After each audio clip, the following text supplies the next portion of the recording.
promote any violent, harmful. বিস্তীর্ণ জঙ্গলে ঘেরা অন্যতম প্রাচীন জনপদ সাহারজোড়া। জানলে অবাক হতে হয়, দৈব নির্দেশে বড়জোড়ার এই গ্রামে মাটির মূর্তি তৈরি করে দুর্গাপূজা করা সম্পূর্ণরূপে নিষিদ্ধ। পুজোর 4টি দিন গ্রামেরই সুপ্রাচীন মহামায়া মন্দির চত্বরে আলাদাভাবে ঘট স্থাপন করে দেবী দুর্গার আরাধনা করা হয়। মেসার্স অন্নপূর্ণা ফার্মেসির পক্ষ থেকে সকলকে আসন্ন শারদীয়া ও দীপাবলির প্রীতি ও শুভেচ্ছা জানাই। হারমাশরা হাসপাতাল মোড়, Bankura. Proprietor Koushik Paramanik. Mobile number 9732181894। Saharjora গ্রামে মা মহামায়ার পুজো শুরুর ইতিহাস বেশ চমকপ্রদ। এলাকায় প্রচলিত লোককথা অনুযায়ী অনেক কাল আগে এই গ্রামের মাঠে জনৈক চাষি জমিতে লাঙল দিচ্ছিলেন। সেই সময় তার লাঙলের ফলায় এক প্রস্তর খণ্ডে আঘাত লাগে। এই ঘটনার পরপরই পুরো জমি রক্তে লাল হয়ে যায়। ভীত সন্ত্রস্ত চাষি লাঙল উঠিয়ে বাড়ি ফিরে যান। পরে স্থানীয় রাজাকে দেবী স্বপ্নাদেশ দেন ও সেখান থেকে উঠিয়ে নিয়ে গিয়ে তাকে মহামায়া হিসেবে নিত্য পূজার নির্দেশ দেন। পরবর্তী সময়ে গ্রামের কয়েকজন যুবক মাটির দেবী প্রতিমা এনে দুর্গাপূজা করার চেষ্টা করলে ব্যর্থ হন। দৈব নির্দেশে তখন থেকে গ্রামে প্রতিমা এনে দুর্গাপূজা নিষিদ্ধ হয়। তবে ওই মন্দির চত্বরে আলাদা একটি টিনের ঘরে ঘট স্থাপন করে দেবী দুর্গার আরাধনা করার প্রথা এখনো চলে আসছে। মন্দিরের পুরোহিত বাসুদেব রায় আদ্যাশক্তি মহামায়ের পূজা শুরুর ইতিহাস বর্ণনা করে বলেন, দূর দূরান্ত থেকে মানুষ এখানে আসেন। মা কাউকে খালি হাতে ফেরান না, সকলের মনস্কামনা পূরণ করেন। তবে মা মহামায়ের নির্দেশে গ্রামে কোনো দেবী মূর্তি পুজোর নিয়ম নেই। এখানে পুজোর 4টি দিন আলাদাভাবে ঘট স্থাপন করে দেবী দুর্গার পূজা করা হয়। একই সঙ্গে এখানে পুজোর অন্যতম বৈশিষ্ট্য জলঘড়ি দেখে সন্ধি পুজোর সময় নির্ধারণ করা হয় বলেও তিনি জানান। ঘরে বলতে মা তো একটা মাঠের মধ্যে উঠেছিলেন।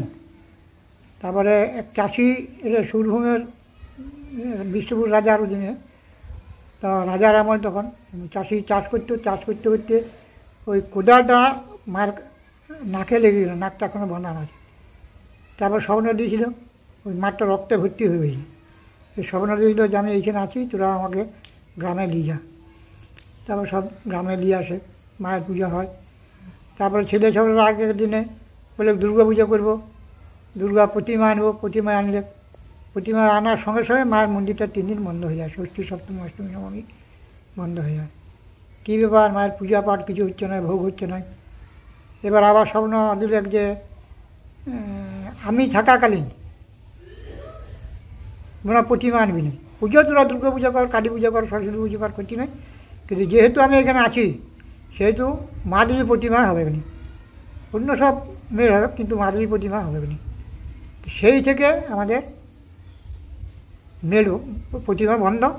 আর মায়ের পূজা আলাদা করে হয় বিজয়ের দিন, দশমীর দিন। বলতে মা শাঁখা পড়েছিলেন। সেটা একটা পুকুর আছে আমাদের মরলপাড়া। সেই পুকুরে বৈশাখ জ্যৈষ্ঠ মাসের দিন চান করছে মা, আর শাঁখারি ওই রাস্তা দিয়ে পেরিয়ে যাচ্ছে পুকুর পাড় দিয়ে। শাঁখারি দেখেছে।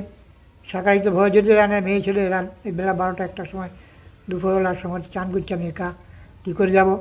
সে অনেক কাকুতি মিনতি করার পরে শাঁখারি গেছে, যে শাঁখা পরিয়ে দিয়েছে। বলছে মা শাঁখা তো পরিয়ে দিলাম, আমি তো গরিব মানুষ, শাঁখার পয়সা কে দিবে? তুমি এখন পয়সাটি গুছাই দিবে না, তোমার চিন্তা নেই বাবা, তুমি যাও আমার বাবাকে বলো যে তোর মেয়ে শাঁখা পড়লে কলঙ্কা 1 টাকা তুলে আছে দিতে বললে। আর বামুনটাপুর বিয়ে টিয়ে কিছু করে নাই।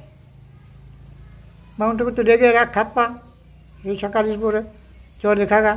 বামুনটাপুর গেছে, তখন 2টি হাত তুলে দেখিয়েছি, আমি 2টি শাঁখা পড়েছি বাবা।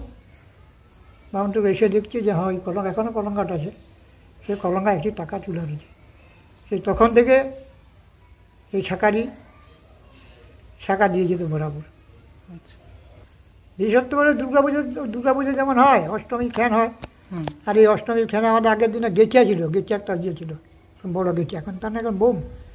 এই মালিয়ালা বড়জোড়ারা সব গাছে উঠে বসে থাকতো তোপ, ওই তোপটা শোনার জন্যে। এখানে আওয়াজটা গেলে ওরা সব বলি টলি করতো। অষ্টমীতে অষ্টমী পূজা হয় আর অষ্টমীর খ্যান হয়। হ্যাঁ, জল ঘড়িটা আমাদের এই হাত ঘড়িতে কাজ হয় না। জল ঘড়ি আছে, একটা বাটি আছে, সেই বাটিটা ওনার একটা খোলার মধ্যে জল দিয়ে বাটিটা বসিয়ে দেওয়া হলো। তোলাতে একটা ছিদ্র আছে, সেই যে জল ঢুকে বাটিটা ভর্তি হয়। এবার যে করে অঙ্ক কষে টাইমটা বার করে কবার বাটিটা ডুবলো, কত দূর এই টাইমটা হবে পৌষ্টিক অঙ্কটা বার করে সেই হিসেবে খানটা হয়। ওই ছাগল বলি হয় একটা, আচ্ছা আখ বলি হয়, কুমড়া বলি হয়, জামিল বলি হয়, শশা বলি হয়, আচ্ছা অনেক বহু দূর দূরান্ত থেকে আচ্ছা আসানসোল, বার্নপুর, বর্ধমান, রানীগঞ্জ, আমাদের এই দিকটা আছেই, বাঁকুড়া, সোনামুখী, দুর্গা মনস্কামনা পূর্ণ করে অনেক। আচ্ছা। ব্যুরো রিপোর্ট, দক্ষিণ বাঁকুড়া দর্পণ, বড়জোড়া।